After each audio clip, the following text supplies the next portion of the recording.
gimana caranya bikin video kayak tadi. Dan tonton video ini sampai habis supaya kalian tahu gimana cara buatnya. Kalau ngomongin zaman sekarang tuh emang serba mudah. Kalau saya dulu pengalaman pengen bikin desain, terus ngedit foto ataupun video, saya harus belajar bertahun-tahun untuk kuasain berbagai tool dan juga software editingnya. Cuman kalau sekarang banyak orang-orang jadi jago banget buat bikin video keren. Ya contohnya kayak editor berkelas atau editor TikTok jedak-jeduk kayak gitu kan. Dengan bantuan aplikasi kayak TikTok, kita bisa bikin kualitas video yang enak dikonsumsi dan ringan pastinya, terus dengan editan yang sangat mudah. Nah, setelah saya riset ternyata ada dua faktor yang paling penting, yaitu software dan juga hardware. Kalau softwarenya semakin mudah, pastinya kita butuh hardware yang mudah juga untuk digunakan. Dan kalau teman-teman udah lihat video yang kayak tadi dan bingung gimana ya bikin video kayak gitu, kok kameranya nggak kelihatan padahal syutingnya kayak satu orang doang. Padahal bukan gimana cara buatnya, tapi apa alatnya. Jadi kenalin, ini adalah Insta360 X2. Sebagian dari teman-teman pasti udah kenal sama merek ini, tapi buat yang belum, sesuai namanya, Insta360 adalah pabrikan kamera konsumer yang emang sering banget bikin kamera 360. Idenya sih buat nangkep momen secara keseluruhan.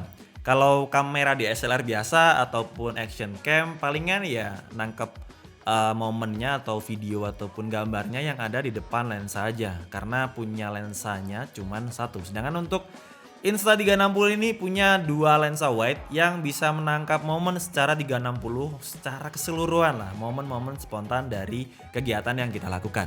Oke, pertanyaannya, emang buat apa sih Bang pakai kamera Insta360 tuh? Ya sebenarnya balik lagi ke konten teman-teman ya. Kalau misalnya konten review kayak gini dalam studio dengan lighting, ya pastinya kita gunakan kamera mirrorless full frame dengan berat yang lumayan bikin pegel kalau dipegang handheld. Kita butuhkan tripod kayak gini. Dan pastinya kalau pakai kamera Insta360 ataupun pakai kamera action cam malah jadi aneh, gambarnya nggak simetris atau melengkung karena kalau lensa wide pastinya ada distorsi. Tapi kalau konten kita di luar kayak misalnya skateboard, terus pakai otopet ataupun motocross, skydiving, kita nggak mungkin bawa kamera seberat ini atau kamera profesional kayak gini yang ada malah beresiko ya. Yang pertama jatuh, rusak, ataupun malah jadi kita harus beli kamera baru. Makanya setiap kamera pasti punya fungsinya masing-masing. Nah, kamera 360 ini cocok buat kita yang kegiatannya itu banyak di luar ruangan, kayak olahraga, touring, bungee jumping, atau skydiving. Karena satu device kecil kayak gini bisa nangkep momen spontan yang lagi kita lakukan secara keseluruhan. Pertama, untuk paket pembeliannya kita dapetin unitnya, charging cable dengan foam Type-C dan juga protective pouch. Karena mungkin bakalan sulit banget untuk cari pouch atau tempat yang enak buat ngamanin Insta360 atau kamera kecil kita ini. Terus dapetin manual book dan juga kartu garansi. Lanjut, setelah kita lihat keseluruhan bodinya, material yang digunakan kayak mirip action cam yaitu rubber. Dan untuk beberapa port kayak port charging dan baterai pun udah di sealed supaya nggak kemasukan air.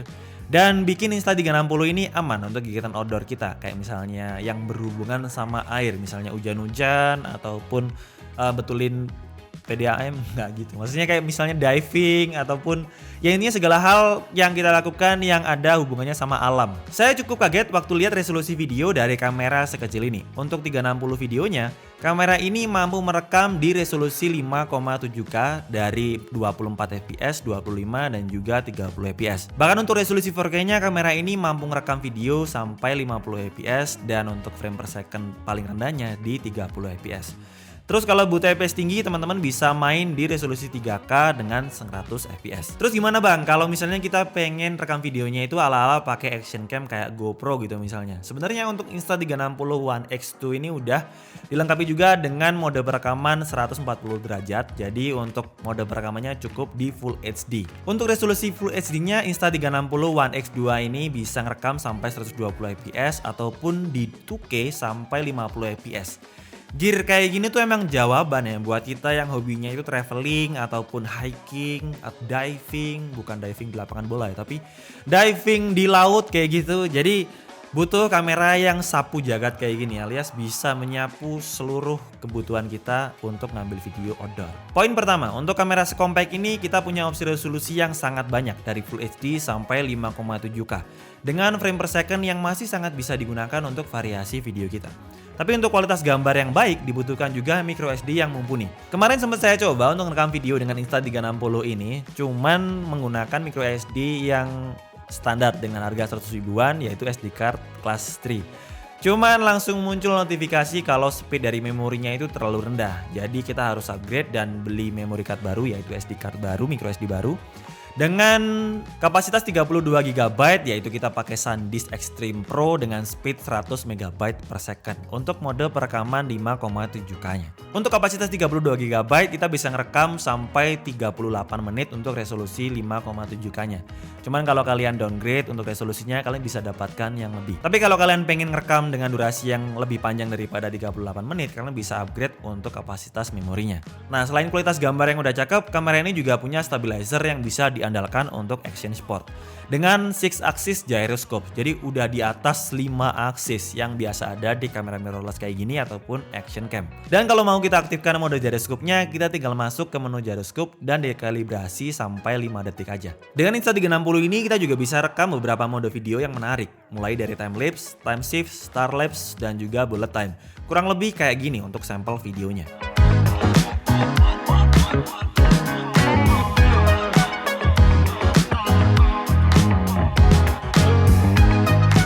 Untuk yang kedua kita cobain di mode 150 wide angle dengan 50 fps Full HD.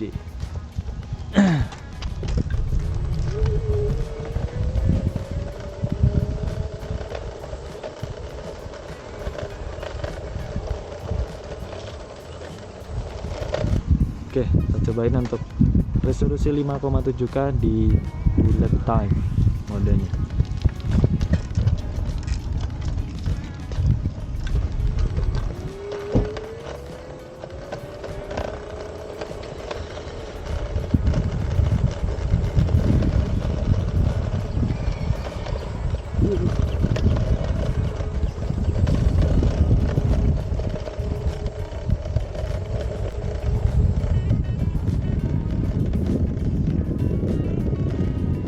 Mode video udah banyak banget, terus gimana untuk kualitas suara yang dihasilkan dari Insta360 One X2 ini?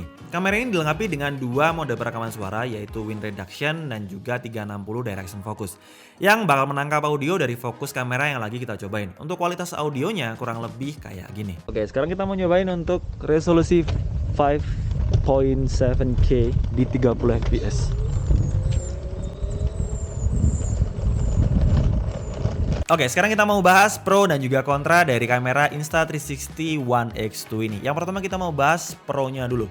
Buat orang-orang yang kegiatannya itu outdoor dan punya konten di sosial media adalah kegiatan ekstrim kayak motocross ataupun BMX, diving, skydiving, bungee jumping. Intinya semua kegiatan yang berhubungan dengan alam dan dilakukan di luar ruangan. Kamera sekecil ini emang jawabannya dengan berat 146 gram dan untuk bentuknya sendiri sangat compact. Saya bisa bilang Insta360 ini adalah kamera paling compact yang pernah saya cobain waktu sampai saat ini. Karena ya saya pernah nyobain GoPro 8 dengan bentuk kubus kayak gitu, jadi nggak enak aja waktu dipegang karena bagian lensanya bakalan kepegang-pegang dan biasanya ngasilin gambar yang malah kayak ada kabutnya. Sedangkan untuk Insta360 ini kita bisa pegang di bagian bawahnya meskipun mungkin bakalan kita banyak gunakan dengan handle sticknya. Terus untuk kualitas video bisa ngerekam 360 sampai 5,7K, bahkan lebih tinggi daripada 4K. Untuk 4K-nya bisa sampai 50 fps. Jadi kita bisa slow mo atau ngelakuin slow motion video di resolusi 4K-nya. Menurut saya juga mantep banget.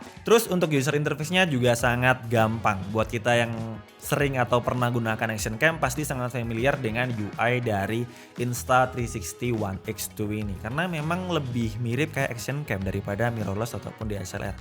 Dengan mode touchscreen-nya yang benar-benar sangat responsif dengan layar membulat di bagian sini. Dan yang paling penting karena kamera ini bakal digunakan di outdoor dan kebanyakan bakalan gunain handle stick dan sulit untuk pencet, kita bisa gunakan dengan voice control, sangat memudahkan kita.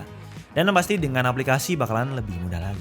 Oke, sekarang kita bahas kontra dari Insta360 One X2 ini. Yang pertama kerasa panas buat rekam video. Cuman hal tersebut bisa kita atasi dengan handle stick karena kebanyakan action cam kayak gini bakal banyak digunakan dan dapetin angle yang lebih bagus dengan handle stick. Jadi panas dari kameranya nggak bakal kerasa di kulit kita.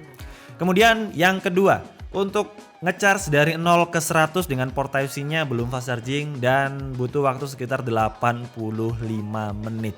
Cuman seenggaknya meskipun kita harus nunggu 80 menit, kita nggak harus nunggu sambil diam karena kamera ini bisa digunakan sambil ngecas dengan power bank pastinya. Kemudian untuk resolusi 5,7K-nya di limit sampai 80 menit.